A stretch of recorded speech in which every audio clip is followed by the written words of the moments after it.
Je m'appelle Rebecca. Il y a quelques mois, mon mari, Nathan, m'a regardé par-dessus l'épaule pendant le petit déjeuner et a prononcé les mots qui ont tout fait basculer. « Tu es stérile », m'a-t-il dit, d'un ton calme, comme s'il lisait la météo. « Tu ne pourras jamais me donner la famille dont j'ai besoin. » Mon café a refroidi tandis que je le fixais. Ma fourchette est restée suspendue à mi-chemin de ma bouche, une tranche de pain grillé tremblant à son extrémité. Dehors, dans notre loft du centre de Denver, la montagne se dressait silencieuse sous une fine couche de neige précoce, comme si elle avait déjà entendu pire et n'était pas surprise. Il prenait ses distances depuis longtemps. Chacun de son côté du lit, des douches à des heures impossibles, des excuses qui s'accumulaient comme du courrier non lu. Je me disais que c'était le stress, ces longues heures de travail comme expert comptable, la pression qu'il s'imposait pour construire quelque chose de durable. À l'époque, je croyais encore que nous étions sur la même longueur d'onde. Ce que Nathan ignorait, c'est que j'avais déjà mes propres résultats de test, soigneusement rangés dans un dossier au fond du tiroir de la chambre. Des résultats qui disaient exactement le contraire de ce qu'il venait de poser sur la table comme un verdict. Ce matin-là, il me tendit une mince impression. Un scan flou qu'il me fit passer trop vite pour que je puisse le lire. « J'ai fait des analyses », dit-il. « De mon côté, tout va bien. Le problème, c'est toi. » Je me souviens de la façon dont la lumière se reflétait sur le bord de sa tasse à café, celle que je lui avais offerte l'année de notre déménagement à Denver. Le silence qui suivit fut plus lourd que n'importe quelle dispute. Je n'ai pas pleuré. Je n'ai pas crié. Je suis restée assise là, sentant le mot qu'il avait prononcé s'abattre sur moi comme de la poussière. Impossible de l'effacer. Stérile. Il l'avait dit comme on dit qu'une voiture a besoin de nouveaux freins. Pratique, définitif, quelque chose à remplacer. J'ai repensé aux années passées ensemble. À la façon dont j'avais mis mon travail de graphiste entre parenthèses pour le suivre ici. À la promotion que son entreprise lui avait offerte. À nos discussions sur les enfants, comme d'autres couples parlent de vacances. Un avenir radieux à l'horizon. À mes calculs, mes prises de température, et à mes sourires malgré la déception, mois après mois, parce que je croyais que nous essayions ensemble. Avec le recul, je réalise que c'était le premier matin où j'ai cessé de faire semblant que tout allait bien. Il s'est levé, a redressé sa chemise, celle que j'avais repassée la veille, et m'a dit qu'il avait une réunion tôt le matin. La porte s'est refermée derrière lui avec le même clic discret qu'à l'accoutumée, mais cette fois, c'était différent. Définitivement. Je suis restée assise à table longtemps après son départ, fixant les miettes dans mon assiette.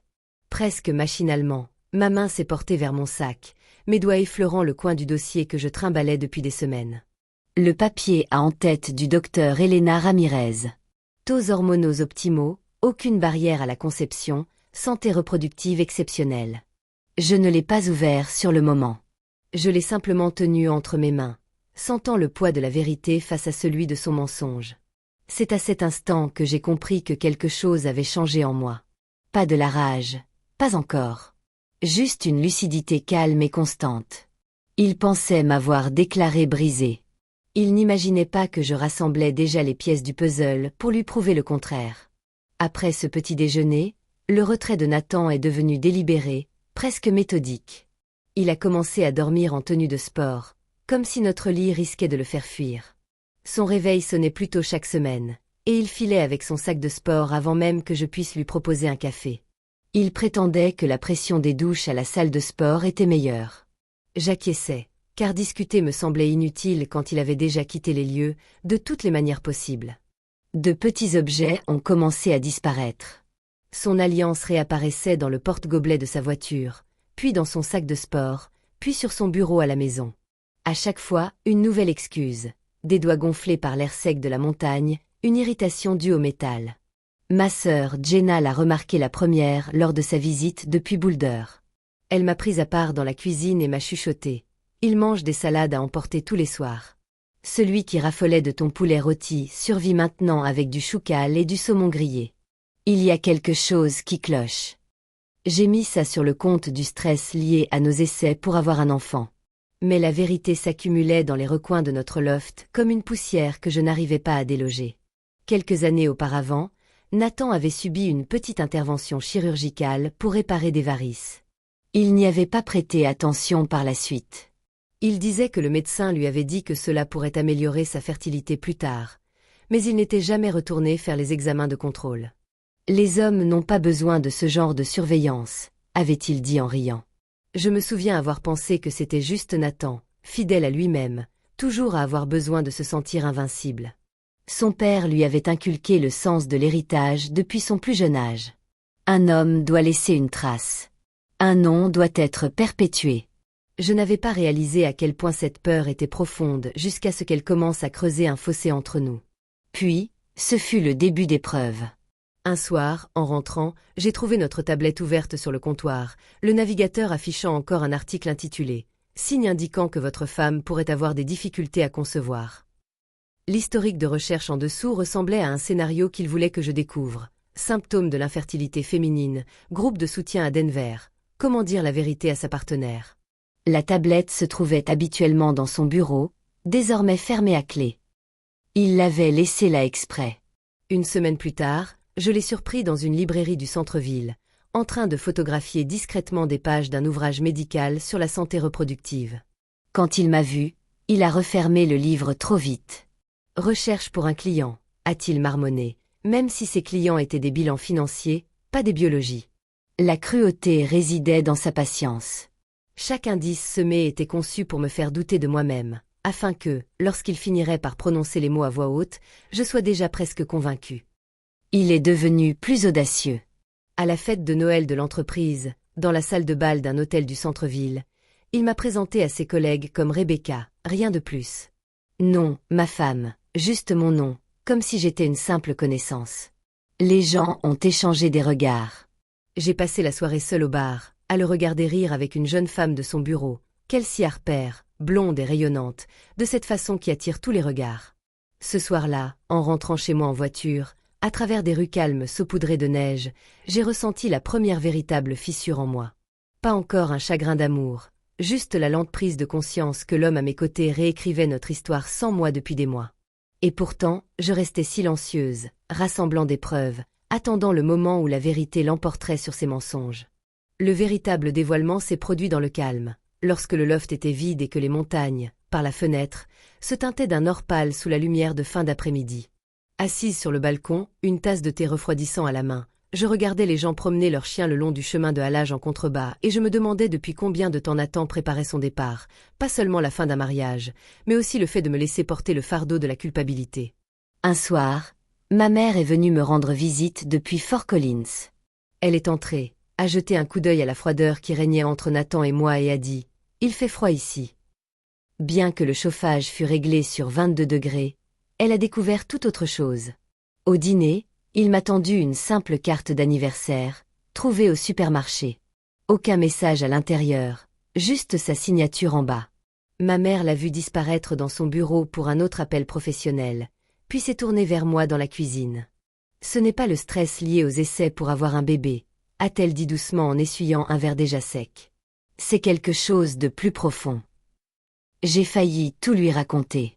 Le bureau fermé à clé, les objets placés là, la façon dont il a tressailli quand j'ai pris sa main. Au lieu de cela, je lui ai adressé ce même sourire fatigué que je m'entraînais à répéter depuis des mois. On essaie de surmonter ça. Elle m'a serré si fort dans ses bras avant de partir que j'ai senti son inquiétude jusque dans mes côtes. Tu peux toujours rentrer, a-t-elle murmuré. J'ai hoché la tête contre son épaule, mais je n'étais pas prête. Pas encore. Certains soirs, je restais devant la porte du bureau de Nathan, à écouter le murmure de sa voix au téléphone. Un soir de fin de printemps, sous la neige, je l'ai observé par la fenêtre, assis dans sa voiture, moteur tournant au ralenti, sa respiration embuant la vitre pendant qu'il parlait pendant près d'une heure. Quand je suis descendue avec son manteau, il a levé un doigt, « Attends », et s'est détourné de moi. Je restais là, dans cet espace froid et bétonné, imprégné d'une chaleur qu'il ne désirait pas. Le plus dur n'était pas le rejet lui-même, mais l'érosion lente de l'image que j'avais de moi à ses yeux. Chaque projet annulé, chaque repas intact que j'avais préparé, chaque nuit où il me tournait le dos dans le lit, tout cela murmurait la même chose. Tu n'es pas assez bien. J'ai commencé à emporter partout avec moi les résultats des analyses du docteur Ramirez, pliés en deux dans mon sac à main, comme un battement de cœur secret. La preuve que mon corps n'était pas le problème. La preuve que ce n'était pas à moi de porter le fardeau de cet échec. Un soir, tard, après son retour, imprégné d'un parfum qui n'était pas le mien, j'ai ouvert la tasse à thé de famille que ma tante nous avait offerte à notre mariage. Une porcelaine fine délicate, ornée de minuscules violettes peintes sur le bord. Je l'ai tenue à la lumière, caressant du bout du pouce le liseré doré. Elle avait traversé les décennies, les déménagements, les matins ordinaires et les fêtes discrètes. Et à cet instant, j'ai compris. Certaines choses se brisent lentement de l'intérieur, bien avant d'éclater. Je n'ai pas pleuré alors.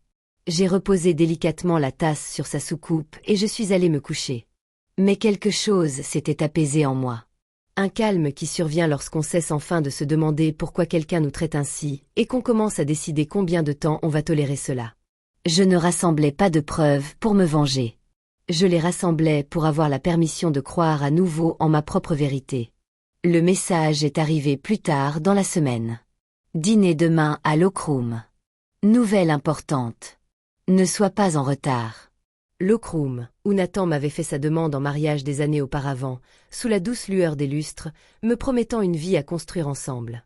Ce choix me semblait un coup de poignard délibéré, mais il m'offrait aussi le terrain idéal. J'ai passé l'après-midi à me préparer. J'ai récupéré le classeur caché chez Jenna à Boulder. Des relevés de cartes de crédit montrant des achats de lingerie à la mauvaise taille.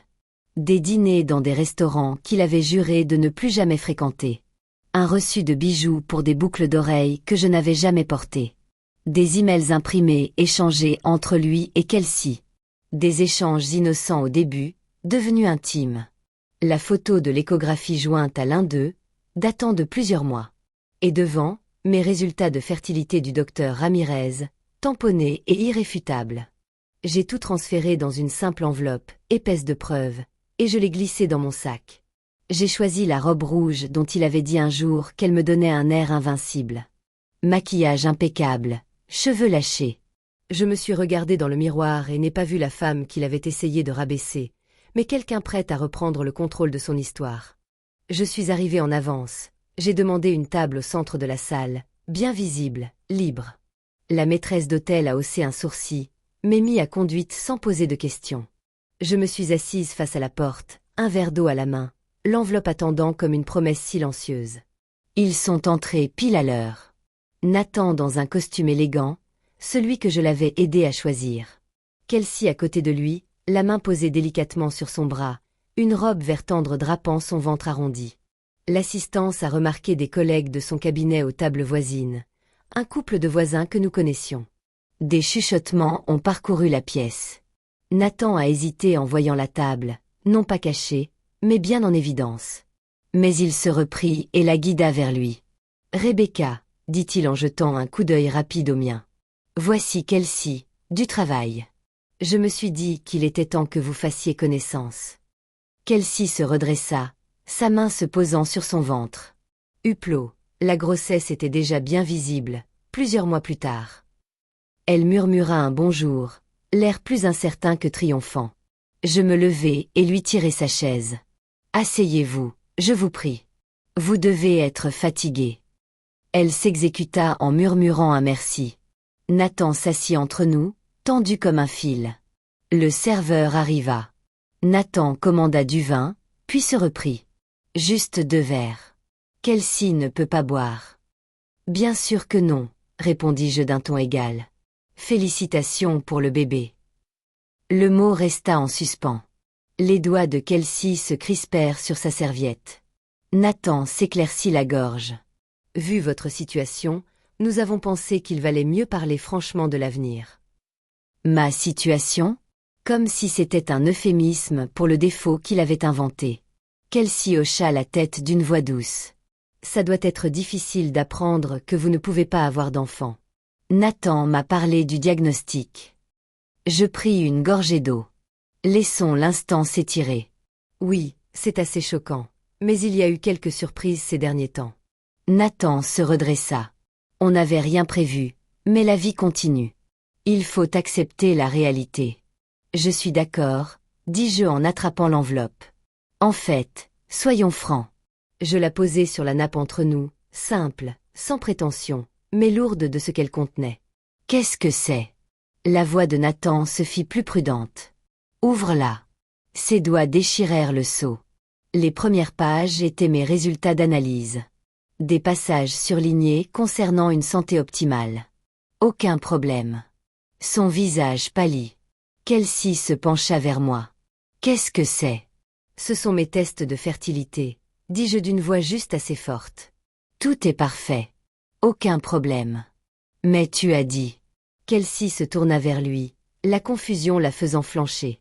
Les rapports qu'il t'a montrés étaient faux, poursuivis-je. Et Nathan, tu te souviens de cette opération il y a quelques années, la réparation des varices? Tu n'as jamais donné suite. Le médecin a dit que cela pouvait affecter la fertilité, faible mobilité, peu de chances de concevoir naturellement. Un silence pesant s'était installé dans la pièce. La main de Kelsey se figea sur son ventre. Nathan balbutia. C'était réglé. Le bébé était de moi, mais la réalité était implacable. Kelsey murmura. Ryan, de la finance. Il y a eu un chevauchement avant nous. Je croyais que c'était le tien. Nathan relâcha son emprise. Tu le savais. Il se tourna vers moi, le regard vide. Je savais que la vérité finirait par éclater, dis-je calmement. Les papiers du divorce sont tout en bas. Mon avocat s'occupera du reste.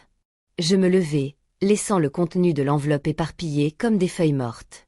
Tandis que je sortais, les murmures me suivirent, non pas de la pitié, mais plutôt du respect. En sortant de la pièce en chêne ce soir-là, l'air de Denver me parut vif et vivifiant, chargé d'une légère odeur de pluie venue des montagnes. Je restai un instant sur le trottoir, téléphone à la main, et appelai Jenna. « Comment ça s'est passé ?» demanda-t-elle, sa voix toujours aussi assurée. « Mieux que je ne l'imaginais. Le bébé n'est pas de lui. D'un certain Ryan, de la finance. » Son rire illumina la conversation. Un rire lumineux et libérateur. Alors, il a essayé de te briser avec des mensonges sur sa prétendue stérilité, tout en cachant ses propres problèmes, et sa maîtresse le manipulait, elle aussi. On dirait que le destin a pris des notes. Je me suis mise à marcher vers la rivière, mes talons résonnant sur le trottoir. Derrière moi, à travers les vitres du restaurant, j'apercevais Nathan affalé à la table, Kelsey s'essuyant les yeux avec une serviette. Les pages des enveloppes étaient éparpillées entre eux, comme les vestiges d'une tempête qu'ils avaient tous deux déclenchée. Mon téléphone a vibré, un SMS de Nathan. Ce n'est pas fini. Je l'ai supprimé, j'ai bloqué le numéro et j'ai continué mon chemin. C'était fini. Il ne s'en était juste pas encore rendu compte. Le lendemain matin, j'ai retrouvé mon avocate, Sarah, à son cabinet en centre-ville. Elle avait déjà obtenu les images des caméras de sécurité du restaurant. La maîtresse de maison avait été discrètement d'une grande aide. Il avait amené sa maîtresse enceinte à l'endroit où tu avais fait ta demande en mariage. Elle a secoué la tête. C'est le genre d'arrogance dont les juges se souviennent. Avec les faux témoignages et des preuves solides, ce sera simple. Je ne veux pas me venger, ai-je dit. C'est tout. Tu auras des conditions équitables, insistait-elle. Tu as mis ta carrière entre parenthèses pour la sienne. Tu mérites de repartir à zéro sur des bases solides. Elle avait raison. J'avais oublié ses choix dans le brouillard de la trahison, en interrompant mon travail de designer, en déménageant à Denver pour saisir cette opportunité. Le divorce a été rapide. Nathan, humilié et impatient de fuir, a tout signé, le loft, les économies, même la pension alimentaire provisoire. Il est parti pour une plus petite entreprise à Portland. Seul dans un studio loué. Kelsey a disparu de ma vie. La dernière fois que j'ai eu de ses nouvelles, par des connaissances communes, elle essayait de sauver les choses avec un test de paternité. Mais Nathan ne voulait plus rien avoir à faire avec la tromperie qu'il avait lui-même subie.